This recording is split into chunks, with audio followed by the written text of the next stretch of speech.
అమ్మ షాప్ కి వెళ్ళి ఏం తీసుకురావాలి? 1/2 కేజీ మినప్పప్పు, ధూప్ స్టిక్, ఒత్తుల ప్యాకెట్లు, 2 అగ్గిపెట్లు, ఇంకంతే. అవి తీసుకొచ్చే. ఇంకేమైనా ఉంటే ఇప్పుడే చెప్పమ్మా, మళ్ళీ 10 సార్లు తిరగలేను.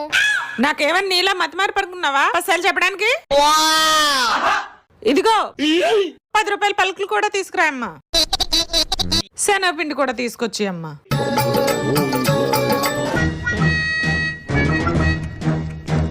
అమ్మా 5 రూపాయల అల్లం కూడా తీసుకొచ్చి అమ్మా. అన్ని ఒకసారి చెప్పొచ్చు కదా, బయటికి వచ్చి కరుస్తావేంటి? నాకేం వినిపించట్లేదు. తీసుకొచ్చి అమ్మా, తీసుకొచ్చి. కరివేపాకు మర్చిపోయినట్టున్నానే. మళ్ళీ వస్తుంది, ఇంకేం గుర్తొచ్చిందో. వెళ్ళిపోయినట్టుందే పాప. అమ్మను మించి దైవం ఉన్నదా, ఆత్మను మించి అద్దం